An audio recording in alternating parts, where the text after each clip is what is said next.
gentlemen, please welcome the next President of the United States, Mr. Donald Trump.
This is absolutely unbelievable. Thank you, everybody. Thank you very much.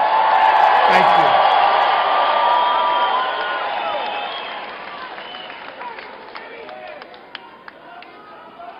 So this began as 500 people in a ballroom in Phoenix. And the hotel called us up. And they said, please don't do it here. We're going to be swamped. It's going to destroy the building. It's been amazing. And outside, sadly, we have thousands of people that can't get in. So you know real estate. You know real estate.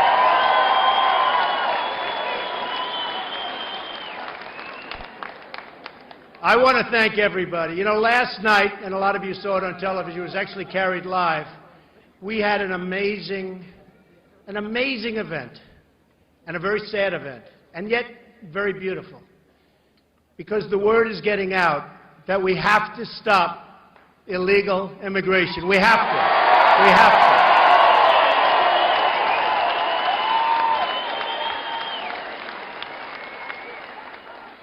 to. We have a situation that's absolutely out of control.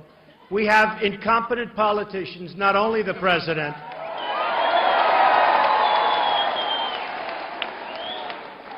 I mean, right here in your own state, you have John McCain.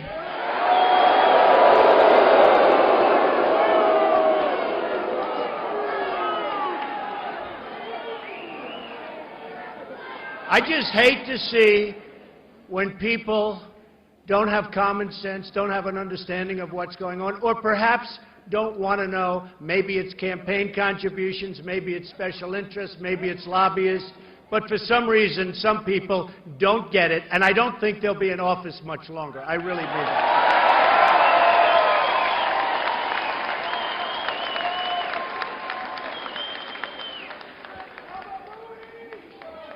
it. We are going to make this country so great again. We are going to work. We are going to work so hard. And I will say this.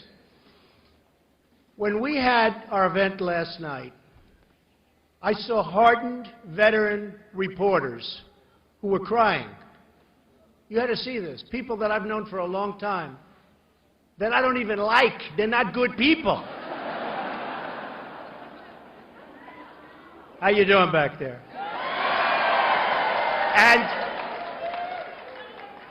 And one in particular, tears are streaming down his face, and I'm saying, I don't believe what I'm saying. I didn't think he had a tear in him. And some of the people that spoke were absolutely amazing. One, their child was killed by an illegal immigrant, shouldn't have been here. And this really began for me, it's very interesting, because when I started and when I announced, don't forget, everybody said, he's never going to run, right? Then they said very strongly, you know, these are real knowledgeable people, they don't know anything.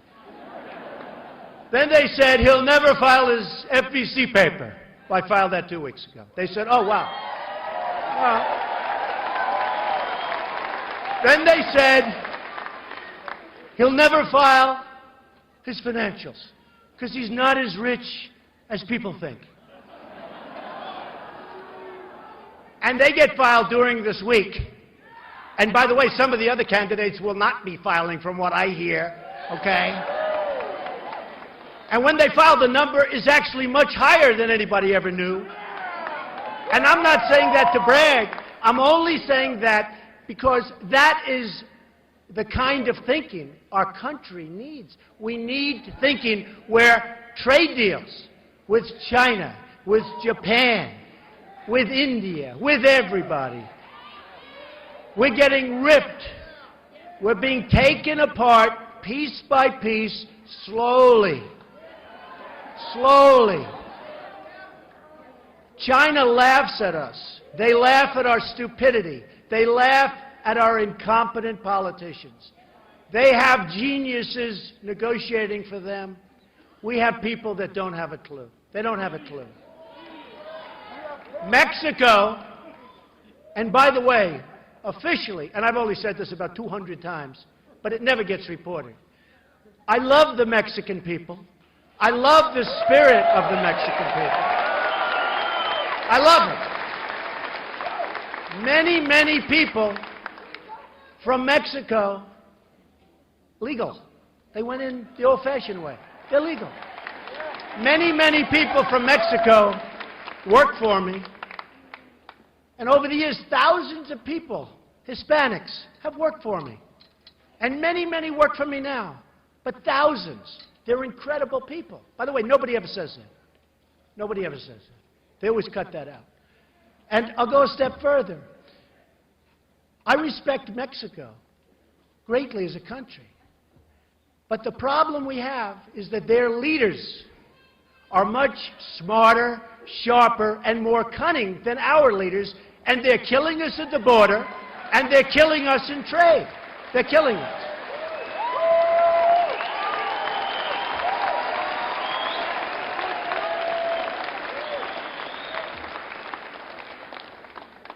And every once in a while, I'll see a rally. And it's put up by the Mexican government, in my opinion. People come in. They're so perfect. They're like central casting. And you know how long the rallies last? Like about 12 minutes. They go home. But when you do, and I've said this often, it's very, very hard for a very successful person, and I've heard it from the time I was a little boy, to run for president or even political office. And I find it, and I have headlines every day. ESPN drops Trump. A friend of mine in Paris called, oh, Don, it's too bad about ESPN. You know what they were doing? They rented my golf club for a day. They put up a big deposit. I took their deposit, and then I rented it to somebody else. I made two for the price of one. No, it's fine.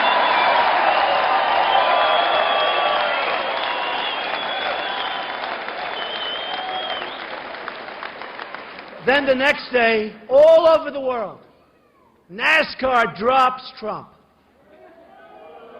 No, NASCAR. And then friends of mine call up from Europe. Headlines, NASCAR. Don, it's too bad about NASCAR. I feel so. You know what that one was? They rented a banquet hall at Trump National Doral in Miami for one evening. I took their deposit.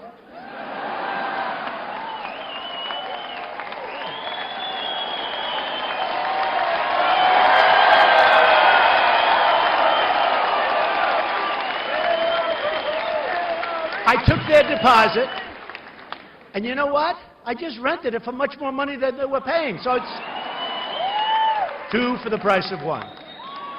You know, I may make money running for president. It's very interesting. Then all over the place, I hear Macy's. Now, Macy's hurts because the head of Macy's, I thought was a great friend of mine, Terry Lundgren. Nice guy. He called me up, and I'm in New Hampshire. And I'm getting ready to go on to make a speech. Sort of interesting. It's like 6:30 in the evening. And I get a call from Terry Lindgren of Macy's. And the speech is packed.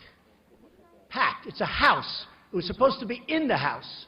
They didn't have enough room. They had 300-400 people. And they never thought this was going to happen. They thought there were going to be 30, like this. This is a little larger, but the same thing proportionately. So my phone rings, my cell phone, and it's Terry Lundgren of Macy's. And the man on stage is getting ready to introduce me. And he said, and you know, we have Donald Trump, the American dream, and all blah, blah, blah, everything. And my phone rings during the introduction. I'm going to be going up there like in a minute.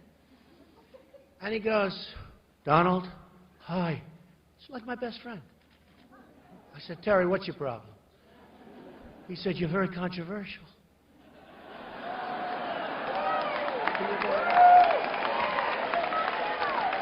He said, now I'm supposed to be going up, I'm supposed to make a speech. I got all these people. And by the way, cameras, just like you have all these cameras. We're in live television all over the place like we are now. And he said, Donald, I had calls from Hispanic people saying they're going to boycott Macy's. I don't know what to do. I said, Terry, be tough. They'll be gone. One day. One day. Now, this is a man that I played golf with. I'm with him all the time. I mean, really was, you understand. Because I don't forget things. I don't forget. He said to me, please, Donald, can I cut you? It's not a big deal. I'm selling ties. And you know what? Honestly, they were made in China, so I didn't care that much. So I'm walking up the stairs to make a speech, and I have Lundgren saying, I'd like to cut you because he's going to get some bad publicity, he thinks. And I walk upstairs, and he said, and now the American dream. And I'm still talking to Lundgren, and it's like a minute and a half before I walk on stage. People say, what happened? And I made a good speech. No notes, no nothing. And everybody was happy. And I just got cut from Macy's. And here's the bottom line on Macy's. Thousands and thousands of people are cutting up their Macy's credit card. I love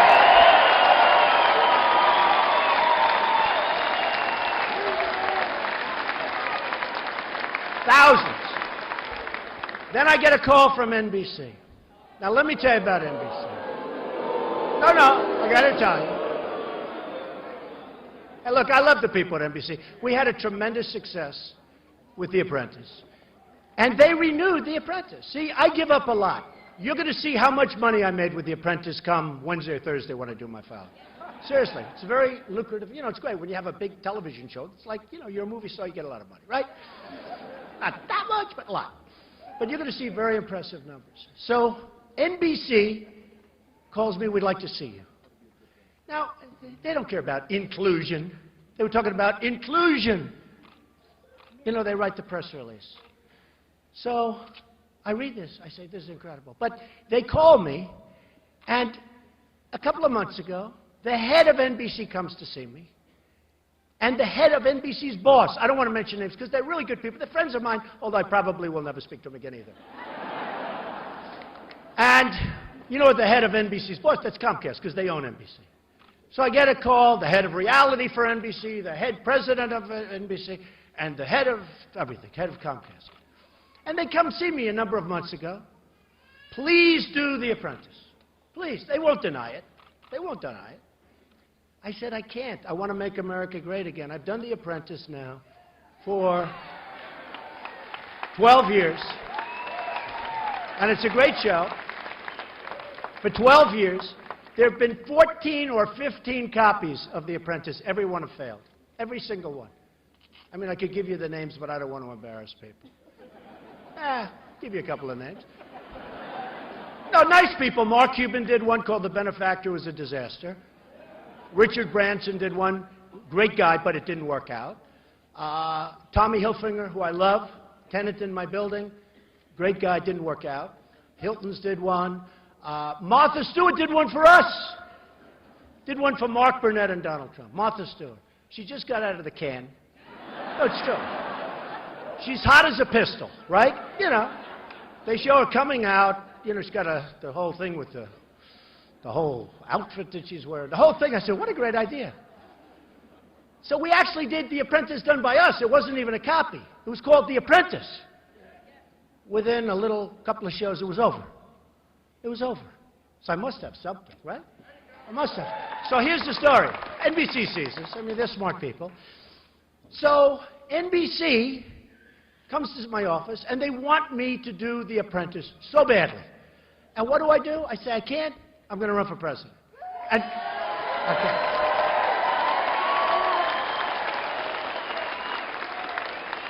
And I said, because of equal time. Now, you know what equal time is. Such a stupid law. Think of it. Obama can go on television all day long and be president and run for office. But if I have a television show, what happens is everybody running for office would have to be able to do The Apprentice, equal time. So you'll have a good guy named Rick Santorum. You'll have all these guys. You'll have somebody that used to head up Lehman Brothers, the governor from Ohio. You'll have headed up Lehman Brothers. Oh, Lehman Brothers almost took down the world. He was a managing partner. I think he's a nice man. I don't know him. But I know if you're the managing partner of Lehman Brothers almost, you're not looking too good, you know. But all of these guys, they would have to be given 2 hours on primetime television on Monday or Sunday night. I don't think so. So they came to my office and they said, would like you to do it, so important. And by the way, they renewed The Apprentice. It was really very interesting because a lot of people said, well, how could they? And the upfronts, they announced The Apprentice, which is good because I always want to be loved, you know?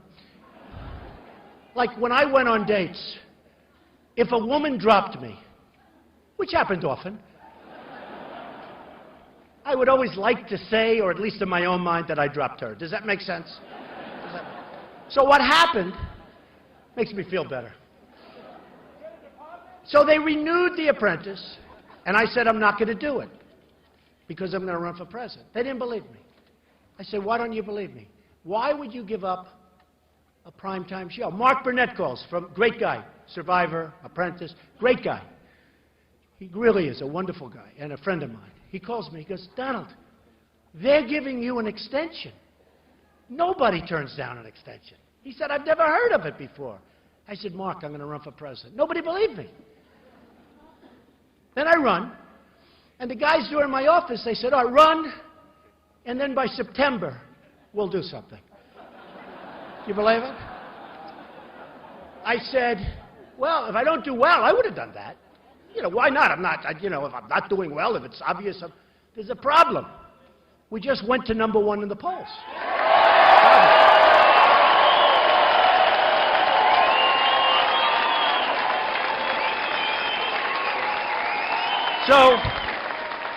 So NBC went nuts. They renewed the show, and they don't have their star. And everybody else failed with similar shows. And they're angry at me. So again, don't believe the inclusion. They got Reverend Al Sharpton working for them. Okay? He's actually not a bad guy. He's a con man. You have to understand it. Reverend Al is a con man. You know, tells people I'm going to picket you if you don't give. I mean, this guy is a con man. But I know him for 20 years. He's fun. You got to understand who you're dealing with. They've got Lion Brian Williams. He's okay. They sent me the most beautiful present a couple of months ago. Hundreds of, I shouldn't say the name because I deal with all of them, but in this case, Titleist. They sent me hundreds and hundreds of Titleist golf balls, top of the line. They sent them to me. From your friends, card, from your friends at NBC. A short time later, they say, he's not inclusive, me. I'm more inclusive than anybody. More inclusive than anybody. I then get a call, Univision. Now, Univision controls, and by the way, believe me, Univision has a certain power. Now, I didn't know much about Univision. I thought they were very wealthy. They're actually not wealthy at all. They're highly over-levered. They've got, like, I think, $10 billion in debt. They have to do an IPO. Now, how stupid is this? They could have waited a couple of weeks, done their IPO, and been done. Instead, they do it early. They couldn't do it fast enough. Because you know why? In my opinion, it's only my opinion, the Mexican government totally tells Univision, about 80% of their market, 70% of them, totally tells Univision what to do. Totally. So the Mexican government is not happy with me, to put it mildly. And again, I respect Mexico, but their leaders are too smart for our leaders, because we have stupid leaders, okay?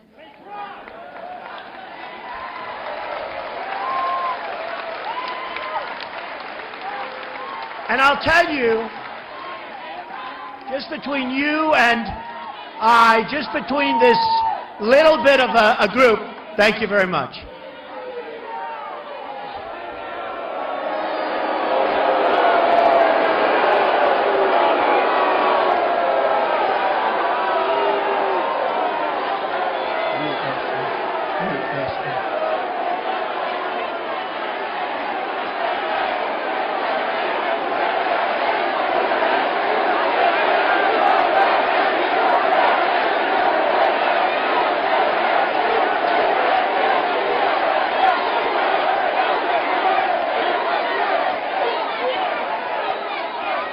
So the Mexican government does not care about the border nearly as much as they care about the bad trade deals that the United States is making with Mexico.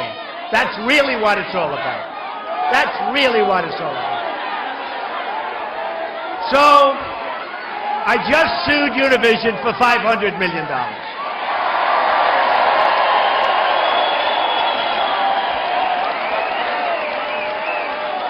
With all of that being said, we have to be strong. We have to take our country back. We have to run the country properly.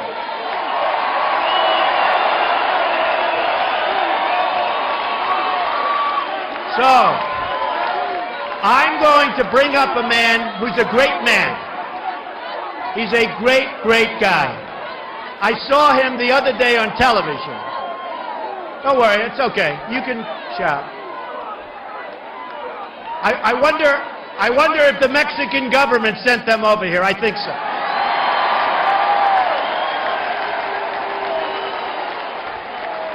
Because I'm telling you, I tell about the bad deals that this country is making.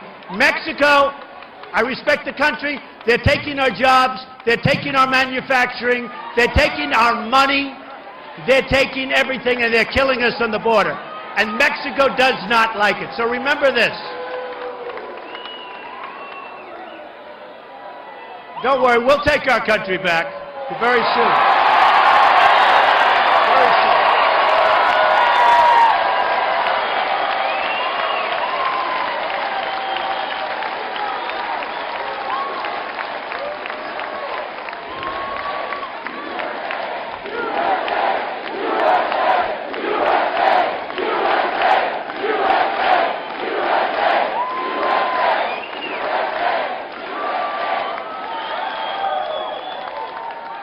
So the other day, you know, it's funny, I got a great review for his speech, including my opening speech when I announced I'm running for president. It wasn't until 5 days later that people started saying, oh, he said something wrong. What they don't say is they cut it in the middle of the sentence. They cut it. Because those people, many of them, not all, some are great, but many of them are very dishonest people, meaning the press. Very dishonest. Very dishonest.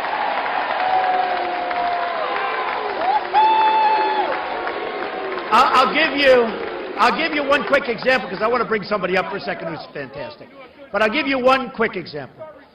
I say, and it's fairly standard because I believe it strongly, the American dream is dead, but I'm going to make it bigger and stronger and better than ever before. Right? Right? So, and I say it usually once during a speech. Every once in a while I won't. You know, I don't use teleprompters like the president. I speak from the heart.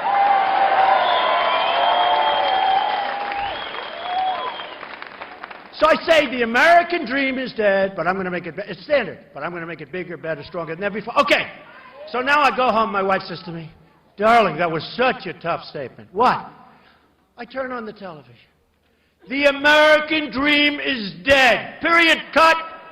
I said, oh, what a horrible statement. They are so dishonest. They are so dishonest.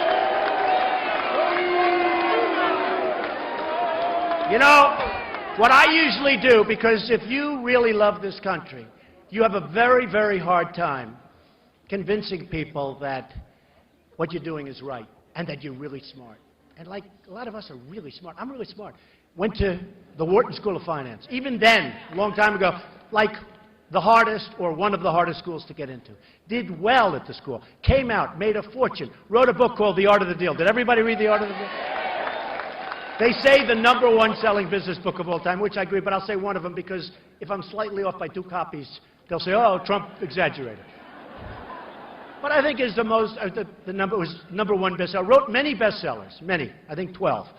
So did a lot of things. But The Art of the Deal was like the #1 selling business book of all time. Great. Then I Do the Apprentice, became this tremendous hit. NBC is desperate to have it. Forget it. Now they can put somebody else on. Let's see how long it lasts. Okay.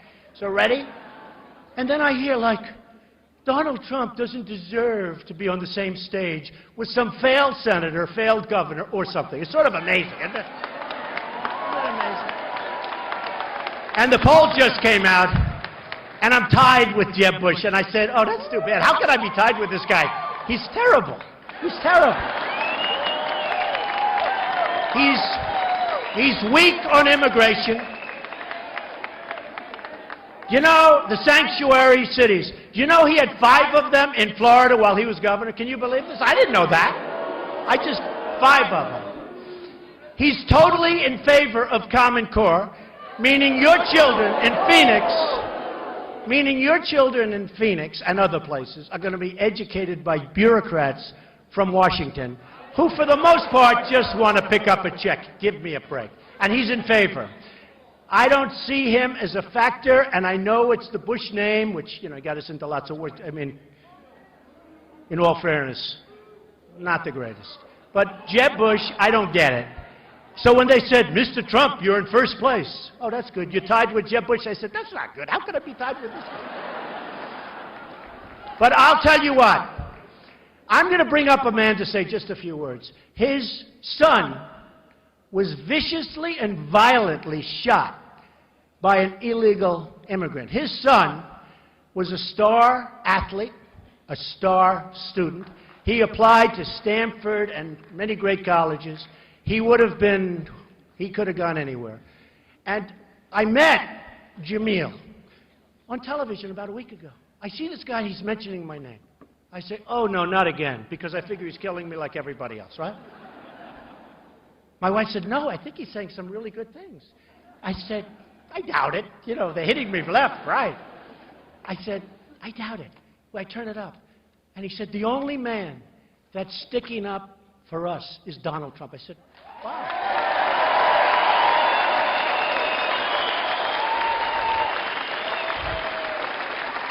This guy is great. And we were at the news conference with his mother and his sister yesterday, and it was one of the most incredible things. So I'd like to speak a little bit about his son and how incredible his son was and how his son should be here with us. I mean, his son should be alive, and he should be in one of the great colleges, and he should be maybe someday in the NFL, but he won't be because an illegal immigrant shot him violently. And this guy is the best guy. He's become my friend. He's been with me for a few days. And just say a few words about your boy.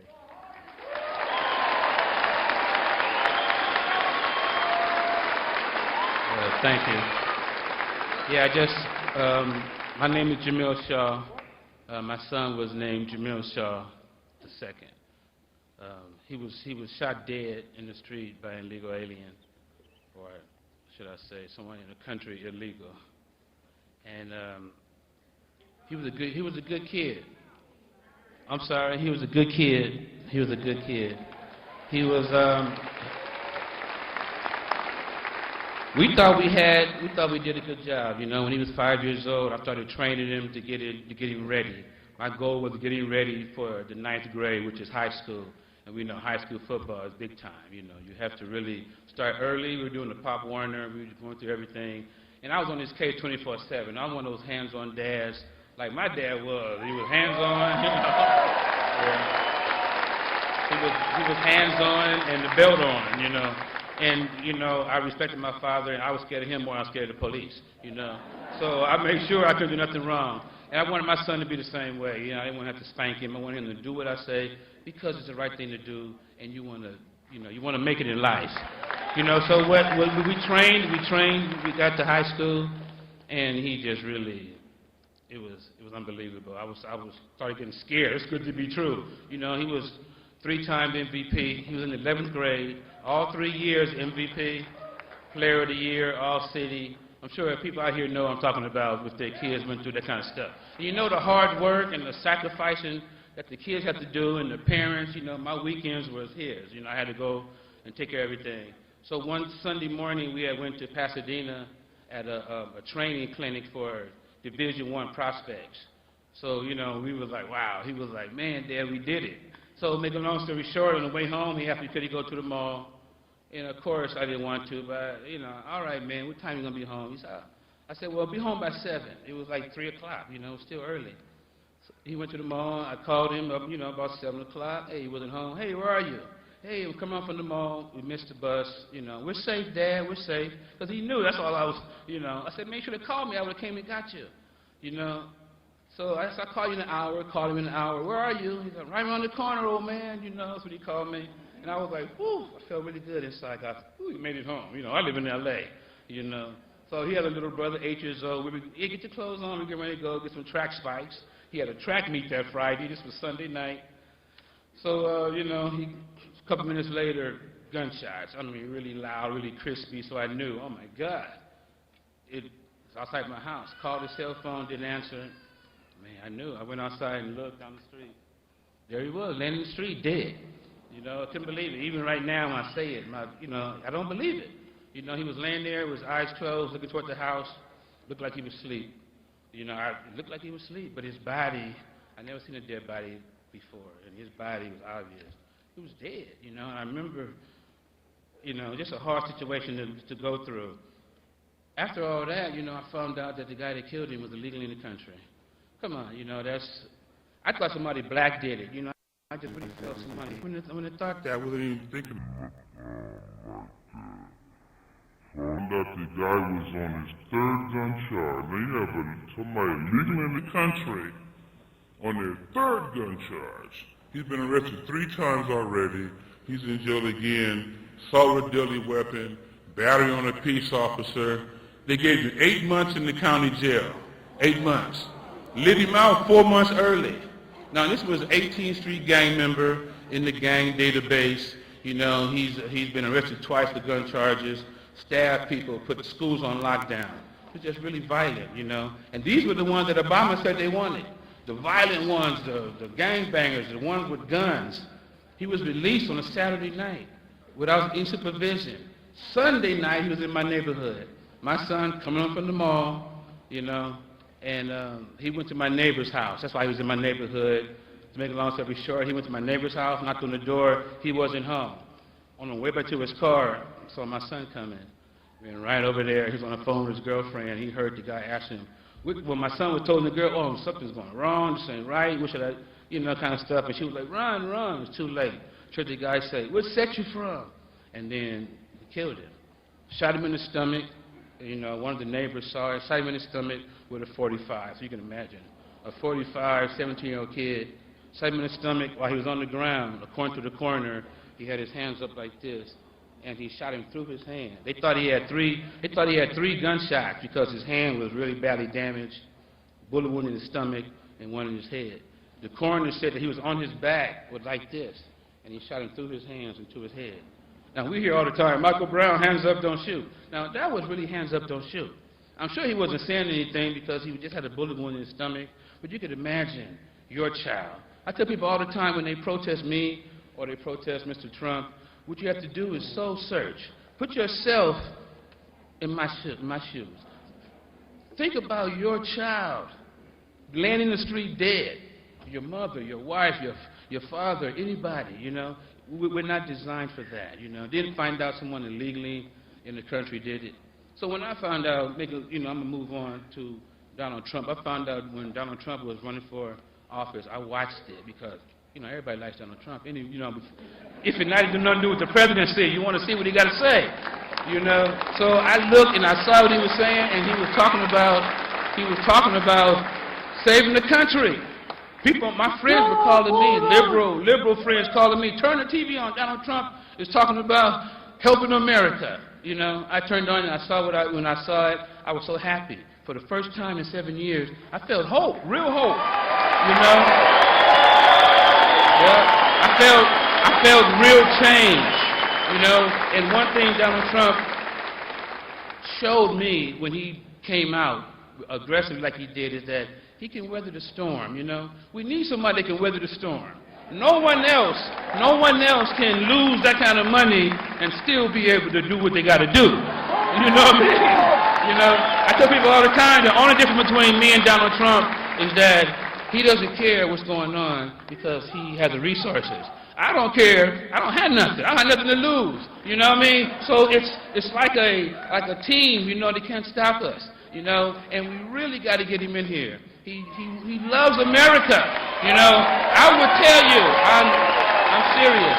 If Donald Trump wasn't a real deal, I wouldn't come around him because, my son was murdered, so I don't trust nobody. I think everybody, if you're not against illegal immigration, you're my enemy. I can't help that. That's how I feel. My son was murdered. You have to understand that. You have to understand. What would you expect from your government? What would you expect from a politician that's running for office? What would you expect if your son was dead, your daughter, your mother? What would you expect from him? You would expect for him to go out there and fight for us. What do we have? He's the only one that's talking about saving our country. All the Republicans, we were going to be bamboozled. Donald Trump exposed them all. Because they were all going to say, we're going to save the border, and we're going to save, and they would have did nothing. Because now they're after him. So what were they going to do for us? Nothing. We have to trust Donald Trump the way you trust your mom and your dad when you was growing up. You don't have to believe everything they believe. You don't have to do whatever they say. But you have to trust them. That's your mom. That's your dad. It's somebody you have to believe in. And I can always say, when people don't want to hear what I have to say, ask yourself, what would you do if somebody killed your kids?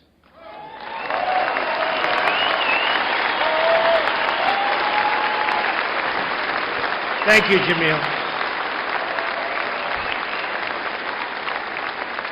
So, amazing story. By the way, Jamiel's sister's here too, and she told me the story that when Jamiel saw the boy laying on the sidewalk dead, this incredible young man with such a future, Jamiel laid down on the sidewalk and started pounding the sidewalk with his hand and badly damaged his hand, badly. He couldn't understand it. He couldn't believe it. Just an amazing guy. Just an amazing guy. And he wasn't being heard. And the only reason I heard him is because he was talking on a show and he was mentioning how badly they've all been treated. And then you have in San Francisco a beautiful young woman, Kate, and killed by somebody that just pleaded innocent. First pleaded guilty. Now he has a good lawyer. And went into court and pleaded innocent. And they'll be playing around with him for about 15 years in court. And probably he'll get off too. It's a horrible thing that's going on with our country. And these are two people that should be alive. And these are people that shouldn't have been in this country. They flow in like water. And I love legal immigration. I love it. I think it's great.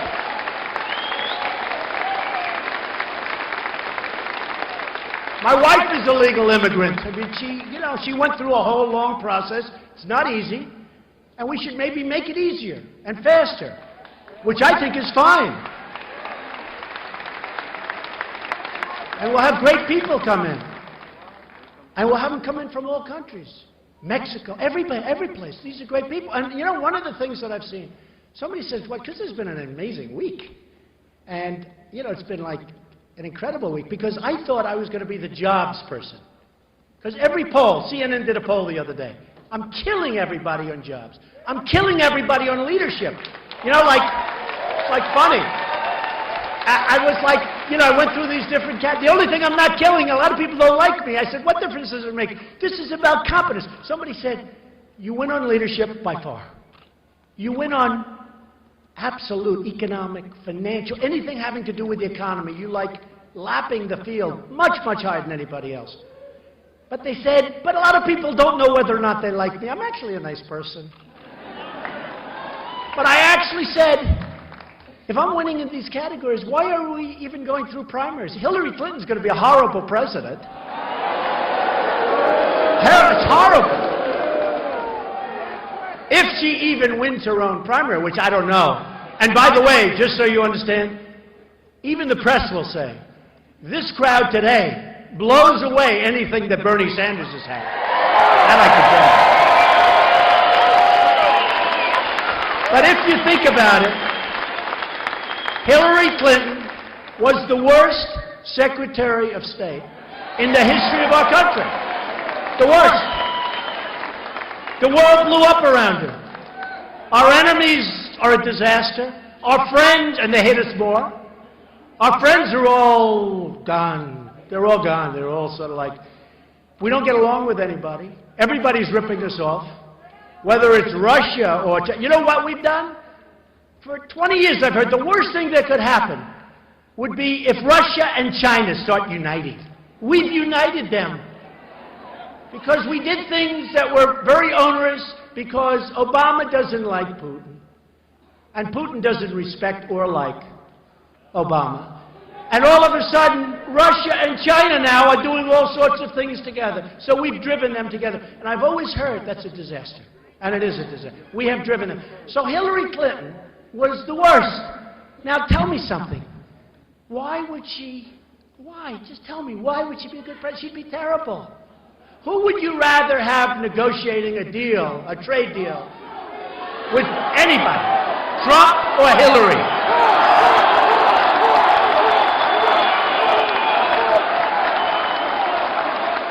Well, we have to get there first.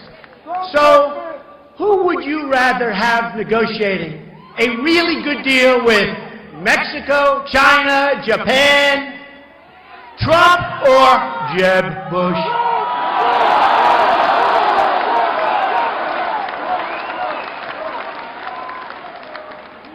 So, when I started, I really thought it would be, you know, a long slog, and I was okay with it. I didn't think that the immigration thing would take on a life like it has. I made some very tough statements about people flowing through, because that's one of the things, to make our country great again, we have to create borders, otherwise we don't have a country. So it's one of many things. And I've been very strong on it. It's one of many things. We have to make great trade deals and all. So I said, strong borders, one of the things. I said, trade deals. Who would do better? I know, I'll tell you what, I know the greatest negotiators in the world. Some are horrible people, horrible human beings. Who cares? Some Wall Street guys, they're brutal, they're miserable. You wouldn't want to go out to dinner. They're terrible people. I love them. I know the best. I know people that are totally overrated. They're not good like they think and like the press thinks. I know people that you never heard of that are better than all of them. I would take one, put her in charge of Japan. Good luck.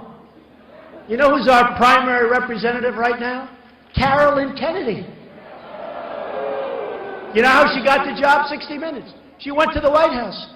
She said, I'd love to have a job. I have nothing to do. They said, how would you like to be the ambassador to Japan? She goes, really? And Abe from Japan, who's a killer, he's great. He's already knocking the hell out of the yen, by the way, which makes it even more impossible for us to compete. And he's whining and dining her, and I watch it all the time, whining and dining, and just doing a number on our country. A friend of mine is a great excavator. That's what he does. He digs foundations. He digs lots of dirt, earth. But he's a great excavator, big. And he always bought Caterpillar. And he calls me up recently, and he goes, I'm a little depressed. Why? I just put in a big order for machinery, for excavating equipment. I said, oh, that's good. Did you buy Caterpillar? No. I bought Komatsu. I said, you bought Komatsu? It's fine. It's a well-known brand. I said, you bought Komatsu, why? He said, because Japan, this is very recently, has so devalued the yen, brilliant, smart, these are smart people, that it made it impossible for me to buy Caterpillar tractors. I owe it to my family. I owe it to my employees. I owe it to myself. I have to do what's right for my company. So it made it impossible. So he ordered Komatsu instead of Caterpillar. This is happening all over the place. Today, in the Wall Street Journal, big story, Ford going to build tremendous plants all over the place overseas. Ford, by the way, speaking of Mexico, again, I respect them. I wish we had smart people. Ford is building a $2.5 billion plant. Who ever heard of this? $1 billion plant. $2.5 billion in Mexico. Now, here's the story. Now, think of it. So I'm saying to myself, that's not good. And in addition to that, in Tennessee, a big plant, $1.2 billion, was going to be built in Tennessee. Wall Street Journal. And all of a sudden, the last moment, they decide to go to Mexico. It's going to be built now in Mexico by a big German car company. And Tennessee is great. And the people were great. They all thought they had it. And then the last one goes to Mexico. So I said to myself, wow, $2.5 billion. And they're going to make cars and trucks and parts. And they're going to send them into the United States. No tax, no nothing. Now, I told you, I went to the Wharton School of Finance. I was like, I'm like a really smart person. My uncle was a perfect Dr. John Trump, was at MIT, one of the smartest people, great engineer, great, like, smart, right? For many years he was at MIT. And I'm saying to myself, where does this help us for Ford to build a plant in Mexico and then sell without tax? No tax. All it means is one thing, that we don't build a plant in the United States, whether it's in Phoenix or anywhere, it's being built in Mexico. You're right. That one I like. So I said to myself, okay, Jeb Bush is president. And he knows it's the wrong thing. Right now we have Obama. He won't call. He doesn't even call to get our hostages back from Iran. Here we are in the middle of a deal, and he doesn't call about that. One sentence, I'd say, you got to, before we start, get those people back. Used to be 3, now it's 4. Get those people. They'd be back the next hour. You need the right messenger. The Iran deal is a disaster. The Iran deal is a disaster. They're begging. Our chief negotiator at 73 is in a bicycle race. He falls and breaks his leg. This is the mentality we have. So I said, what would Jeb Bush do to get... You're right, Benghazi, another Benghazi. You hear our politicians, John McCain, 2 days, oh, Benghazi, you don't hear about it anymore. Hillary Clinton with the emails, oh, the emails, 2 days. I'm more disappointed in the Republicans in many ways. They talk and talk and talk. So, Jeb Bush, let's say he's president. Ay, ay, ay.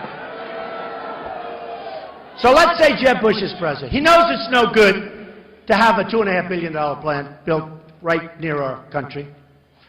How does it help us, right? So here's what happens. He knows it's no good. He'll have a little pressure. Don't let the plant be built. And he might even say, don't let the plant be built. Might even call the head of Ford. The plant's not going to be built.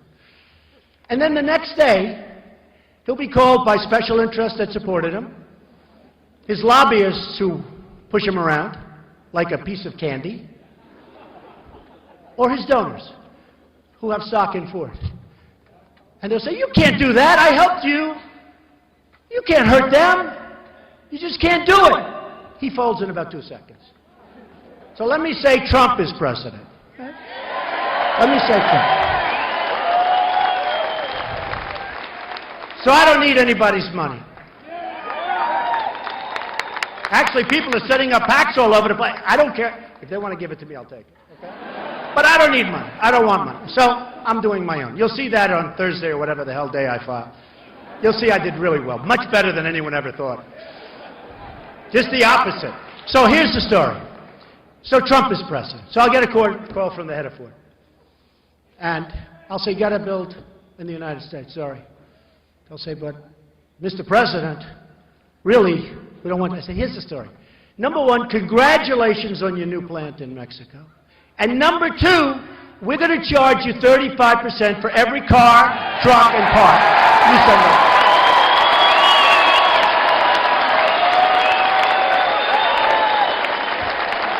And here's what would happen. Here's what would happen.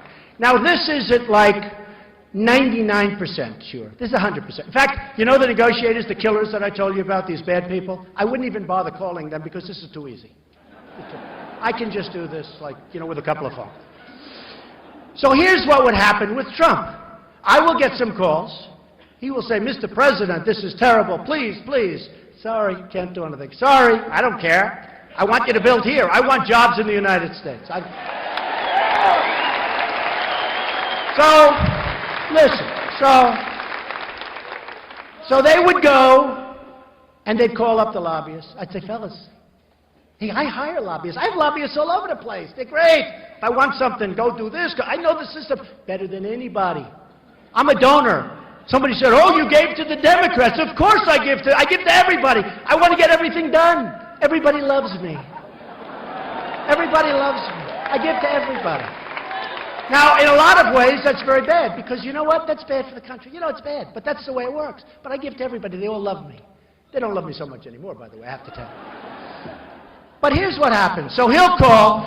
I say he folds sometime prior to 5 o'clock in the evening. But he could be tough, and he may last till 12 o'clock the following day. And he'll say, please, and 5 guys will call me that are friends of mine and, you know, who I couldn't care less. I'll say, no, you don't understand. I want that plant built in the United States. I want jobs in the United States. I want to bring our industry. Now, this is just one of many deals. And here's what happens. I will get a call probably the first day, but maybe the second day, because they're tough negotiators. And I'll say, Mr. President, would you reconsider? I'd say, no. He'd say, Mr. President, we've decided to build the plant in Phoenix. Okay? It's so simple.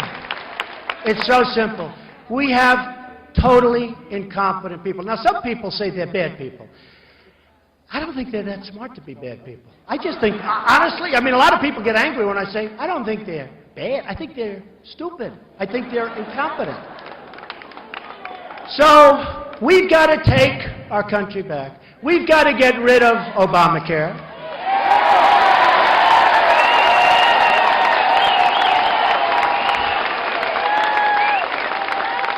We've got to repeal it and replace it with something good. And we have to take care. You know, I know this doesn't sound very conservative. We got to take care of everybody, not just the people up here. We got to take care of everybody. Okay? Get used to it, conservatives. I love you, conservatives. Get used to it. Let's take care of everybody, please. And by the way, Obamacare does it. And if you look at the premiums are going through the roof. The deductibles, frankly, you have to get hit with a Komatsu tractor in order to use them. They're so high. We can do it. You get rid of state lines, you put it out, you'll have great care for much less money, the country will spend much less, and we will take care of those people that can't do it. We have to, we have to, we have to. Okay. We have to build up our military.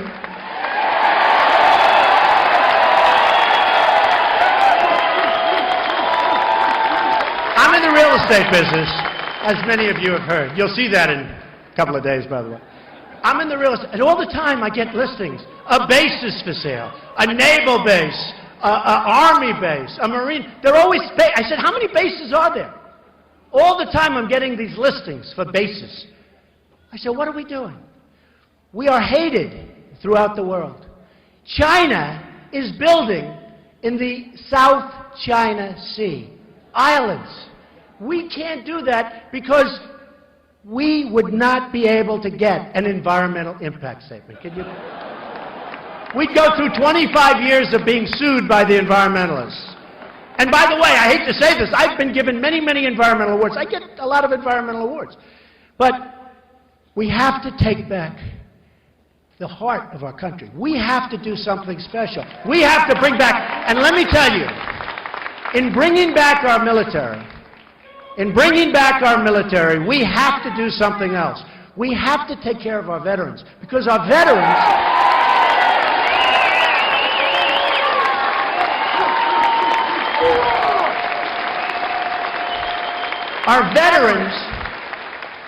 are treated like third-class citizens, and they're the greatest. Now, if you remember a few days ago, Bush was asked the simplest question: was Iraq a good thing or a bad thing? He couldn't give an answer. Took him 5 days before he said it was bad. Now think of this, 5 days. How can you have a guy like that negotiating for 5 days it took him? And finally he said it was bad. Okay? Could have done it like in the first 3 seconds. But it took him 5 days. And if you think about it, we spent $2 trillion, lost thousands of lives, thousands. We have wounded warriors who I love all over the place. All over. They're amazing people. I mean, amazing people. So we have wounded warriors all over. We got nothing. And today, Iraq is meeting with Iran to do some kind of a merger. So in 2004, in Reuters, anybody from Reuters back there? I'm sure they are. There's an article in July of 2004. Trump said, don't invade Iraq. Now, I am more for the military, and I am the most militaristic person in this room. I would have a military that's so strong that we would never have to use it, because people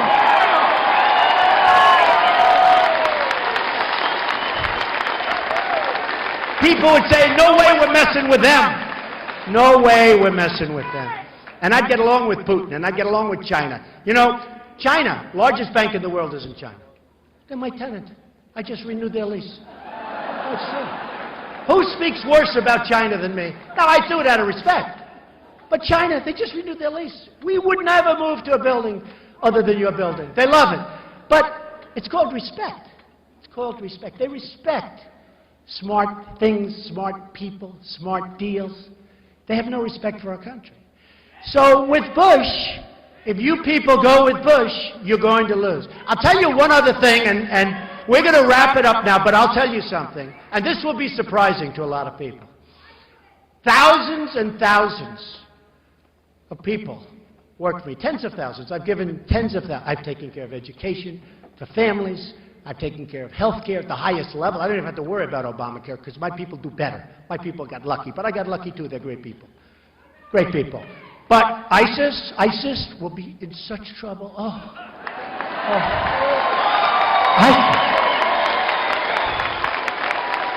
ISIS, believe me, they will be in such trouble. You know the problem? I have to say this. So, we're fighting wars, and we're backing all these stupid people that, honestly, I don't say they're stupid, they don't care, like the Iraqis. They have no love for the country. The leadership, there is no leadership, but let's assume they're all thieves. They're all terrible people, 100% corrupt. So we send to one of our so-called allies 2,300 Humvees. Now think of this. Normally you'd say like 3. How many are there? We sent 3. These are armor-plated Humvees. You can imagine what they cost. They don't even report it because it's probably so high that, it's another scandal, like the $5 billion website for Obamacare, right? So, which never worked and still doesn't work.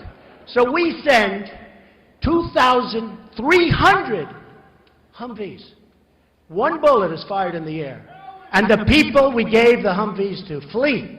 And the enemy takes them over. And they're better than the ones that our boys and women have. Because they were the best. They're gone in one day. Remember Yemen, how we had the victory, the big victory? It turned out to be a false victory. Because a few months later, it was gone. If you think that those people, if you think that they want Yemen, take a look at a map with that long, beautiful border along Saudi Arabia. They want the oil. Do you remember what I said? And I get a lot of credit for this. They said, he's one guy, and I'm a very militaristic guy, but he's one guy that said, don't do Iraq, because you'll destabilize. And then Iran will take over, and then somebody else worse than Saddam Hussein will take over the rest. ISIS, worse than Saddam Hussein was never as bad as these people. These people are brutal. They're chopping off everybody's heads, especially if you happen to be Christian. They chop off your head. They dunk people with a cage. Did you see that? They dunk them and drown them. These people make Saddam Hussein look like a choir boy. Okay? And I said this in 2004. We're going to lose you off. Okay. So now Bush goes in and he makes a mistake, and then Obama, frankly, might as well have stayed there, but okay. But he made a mistake too. And I said, keep the oil. Do you remember that? And everyone said, you can't keep the oil. It's a sovereign country. You can't keep the oil. I said, keep the oil. We're in there now. You blew it. You shouldn't have gone in. And every other candidate is fleeing. They're all trying to say, well, they didn't know. There was intelligence said this. They all said do it. I'm the only one that said no. I'm the only one that said no. Keep the oil, I said. I've been saying this for 2-3 years. Don't leave. Keep the oil. Because if you don't get it, Iran will get it or somebody else is going to get it. So here's who has it. Iran is taking it, and ISIS has it. And ISIS now is building a hotel in Iraq. They're competing with me. You believe it? They're renovating this building. They're building a hotel. They're wealthy. They have the oil. And I said keep it, and great criticism. Trump said keep the oil. Well, that's a sovereign country. Isn't it a horrible thing to say? These are stupid people we have leading us. So ISIS, believe me, I would take them out so fast it would be. Have to do it. Have to do it. See, I think they overplayed their hand. I actually think they made a big mistake. When they started, like you take James Foley, so great, such a great guy. I got to know his parents. And when I met the parents, they're very interesting. Joe McQuaid from New Hampshire, who's an amazing guy, said, would you come up and make a speech? And I made a speech about, sort of like I'm doing today, and it was in honor of James McQuaid. That's the union leader up in New Hampshire. And I made the speech, and these parents are incredible. So think of it. They did the beheading, and then they've done other, and I said, you know, they're making a big mistake, ISIS. Because if they wouldn't have done that, and if they wouldn't keep doing it, we wouldn't have cared. We could have been gone. But you can't. Now, when you see what they're doing, you can't. Had they not done those things, the level of violence, we're like living in medieval times. You know, when you hear medieval times, you always think we're all civilized. It's a jungle. It's horrible out there.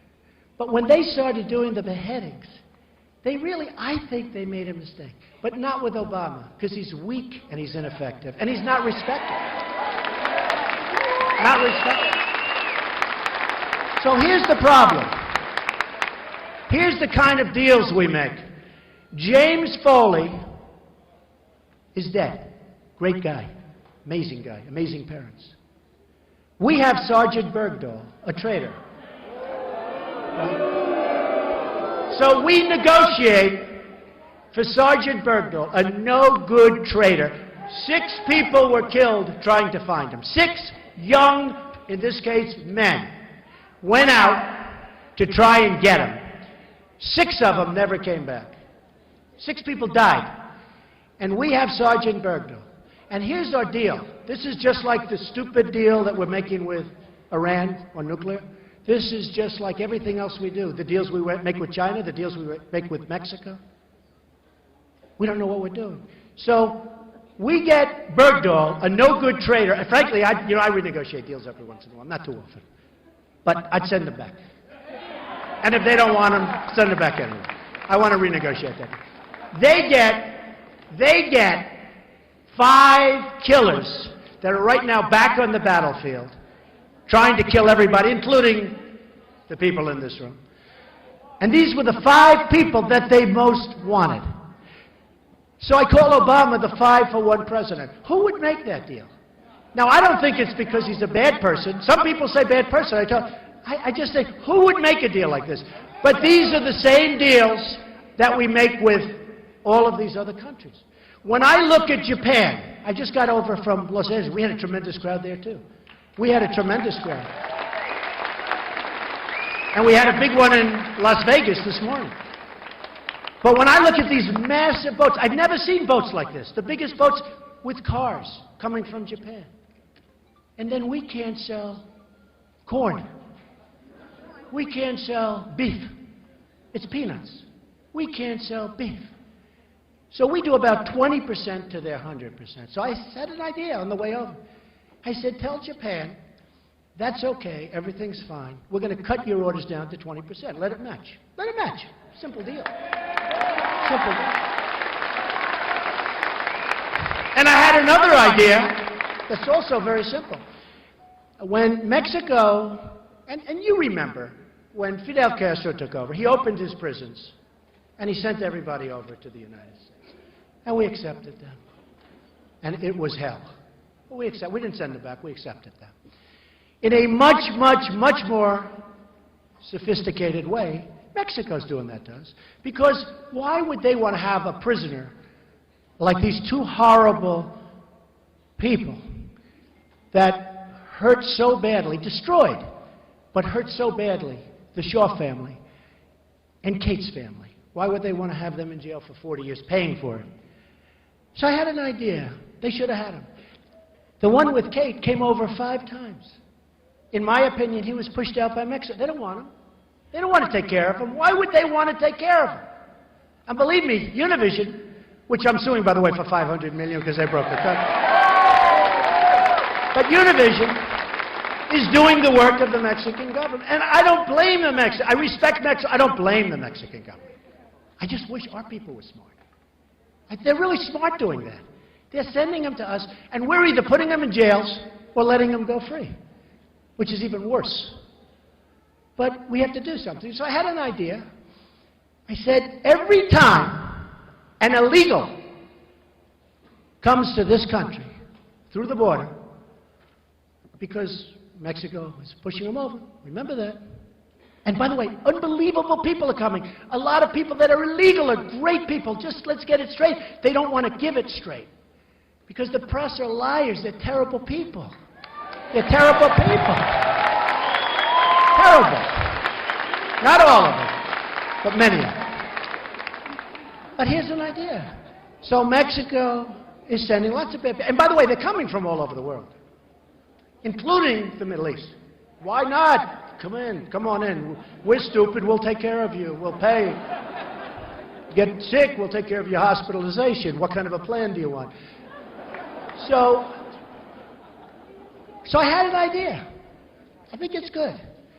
Every time Mexico really intelligently sends people over, we charge Mexico $100,000 for every person they send over.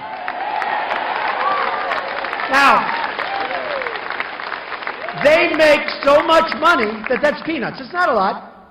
Could have made it much higher, but I'm nice. I'm in a good mood today. We charge Mexico $100,000 for every person. You'll see that it'll start to stop because that starts to add up. It starts to add up. We have to secure our borders. We have to do something to take back our country.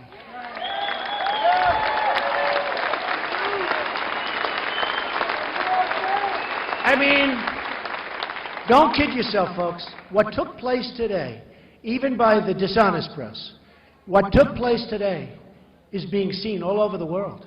Look at all those cameras back there. This is being seen all over the world. People know.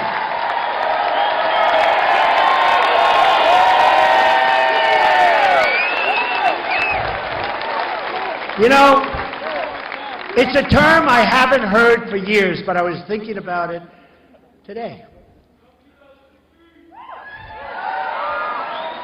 Thank you. It's a term that I haven't heard for years, but I really think it applies now more than maybe ever before, and that's the term, the silent majority. Have you all heard that? You don't hear it anymore. You don't hear it. When people start cutting up their credit cards at Macy's and won't go to Macy's anymore, when all of these things, and that's a big story, but nobody wants to write it, that's fine, I don't care about me. But when you see the kind of power that the silent majority has. And the silent majority is a problem. They want to go out, they want to lead a good life, they want to work hard, they want to have their family, they don't want to be involved in coming here and waiting on a line for hours and hours and coming in and listening to Trump.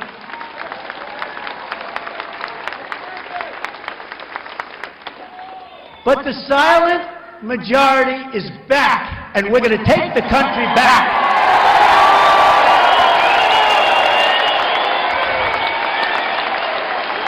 And we are going to make America great again. Thank you, thank you, thank you.